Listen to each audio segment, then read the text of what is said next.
Imagine this. It's a chilly November evening in 1966, and you're driving down a quiet, fog-shrouded road in Point Pleasant, West Virginia. The kind of night where the shadows play tricks on your eyes, and every rustle in the bushes makes your heart skip a beat. Suddenly, out of nowhere, a massive figure rises from the darkness, towering, with glowing red eyes that pierce right through you, and wings that span wider than your car. It doesn't just fly, it glides with an unnatural grace, silent and terrifying. You slam on the brakes, your blood running cold, wondering if this is a nightmare or something far worse. What if I told you this wasn't just a story? Dozens of ordinary people reported seeing this exact creature, and what followed shook their small town to its core. Stick around, because the tale of the Mothman isn't just eerie, it's a mystery that still haunts us today.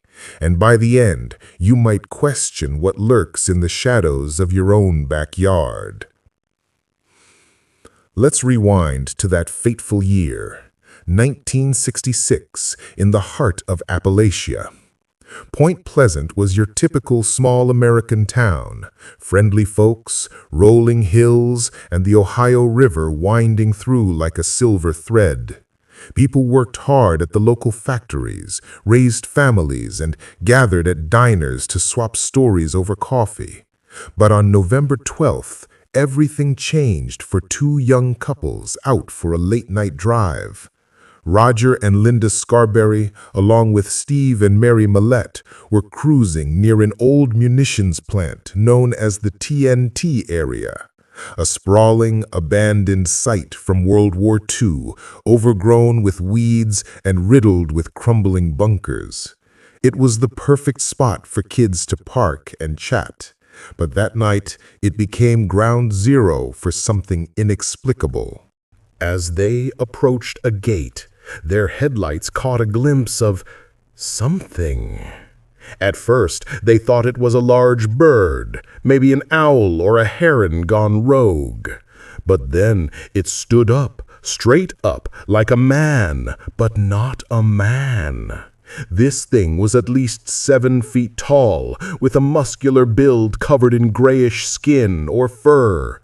Its wings folded against its back, but the most chilling part? Those eyes, huge, piercing red orbs that reflected light like bicycle reflectors, glowing with an otherworldly intensity. The creature didn't run. It shuffled toward them on what looked like human-like legs, then unfolded its massive wings, 10 feet across, they guessed, and lifted off without a sound, soaring over their car and vanishing into the night sky. The group was terrified. They sped back to town, hearts pounding, and burst into the sheriff's office, still shaking. Deputy Millard Halstead listened to their story, skeptical at first, but their fear was real. He drove them back to the site, and though they didn't see the creature again, they heard strange noises, high-pitched squeaks that echoed through the darkness. Word spread like wildfire. The next day, newspapers picked up the story, dubbing the beast Mothman for its moth-like wings and nocturnal habits. But this was just the beginning. Over the next 13 months, more than 100 sightings poured in from all over the area. Take, for instance, the Newell family. Faye DeWitt Laporte and her brother were visiting relatives when they spotted it perched on a rooftop, those red eyes staring down like coals from hell. Or contractor Thomas Uppery, who was driving alone one afternoon when the Mothman chased his car at speeds over 100 miles per hour, gliding effortlessly alongside him. He described it as a large flying man with bat-like wings, no head visible, just those hypnotic eyes embedded in his chest or shoulders. Witnesses consistently reported the same details: no feathers, a humanoid shape, and an ability to fly straight up like a helicopter, defying physics as we know it. As the sightings mounted, so did the unease. People started locking their doors at night, avoiding the TNT area after dark. Local kids whispered about it in school, and adults debated what it could be: a mutated bird from the polluted river, an escaped experiment from the old munitions plant, or something more sinister, like a harbinger of doom. You see, in folklore around the world, creatures like this often appear before tragedy strikes, and in Point Pleasant, that notion hit too close to home. The town was already on edge, but things took a darker turn with reports of other strange occurrences. Some folks claimed to hear prophetic warnings, whispers in the night, or phone calls from metallic voices predicting disasters. One woman, a local journalist named Mary Heyer, became a central figure in documenting these events. She received visits from mysterious men in black, strange men in dark suits who warned her to stop investigating, their behavior odd and mechanical, like they weren't quite human. Were they government agents covering something up, or part of the paranormal puzzle? The Mothman's appearances seemed clustered around the holidays, ramping up the tension. Families gathered for Thanksgiving and Christmas, but instead of cheer, there was a palpable fear hanging in the air. Sightings continued into 1967, with the creature spotted hovering over fields, perching on bridges, or even chasing cars along Route 62. One witness, a nurse named Connie Carpenter, had a close encounter that left her with swollen red eyes for weeks, as if burned by those glowing orbs.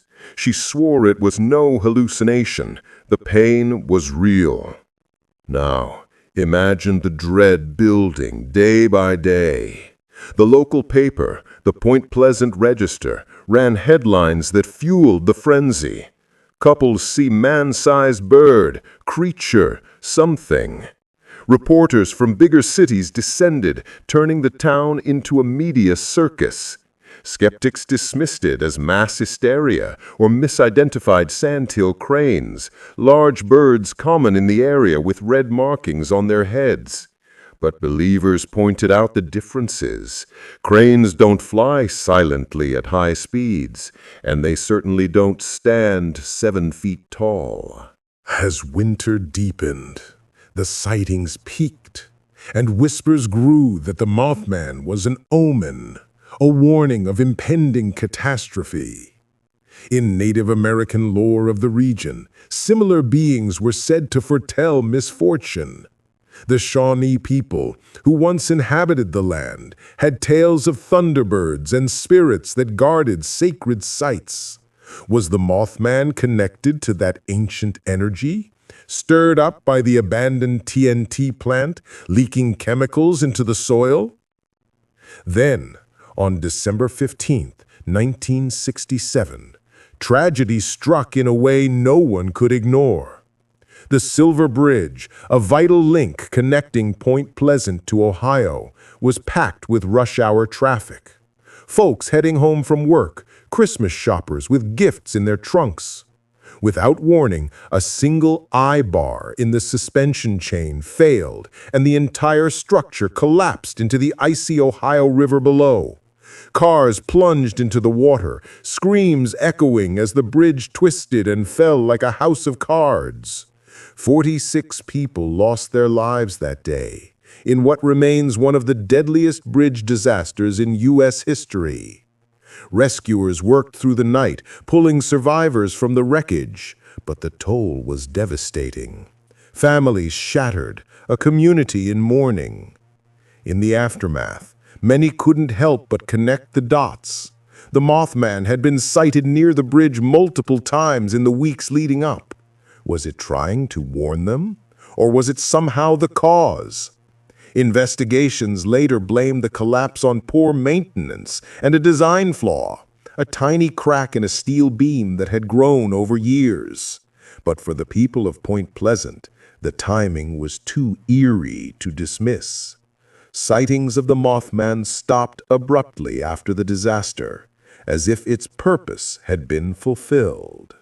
Decades later, the legend endures. In 2002, a Hollywood movie called The Mothman Prophecies, starring Richard Gere, brought the story to a wider audience, blending fact with fiction to capture that spine-tingling suspense. Today, Point Pleasant embraces its mysterious past with an annual Mothman Festival, complete with statues, museums, and tours of the TNT area. Visitors flock to see the 12-foot stainless steel Mothman sculpture with its ruby-red eyes, posing for photos and sharing their own eerie encounters. But is the Mothman real?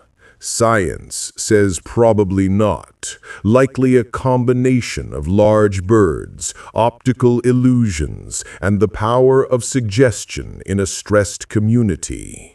Yet eyewitnesses stand by their stories, and similar sightings have popped up elsewhere. In Chicago, starting in 2011, where a winged humanoid with red eyes has been reported dozens of times.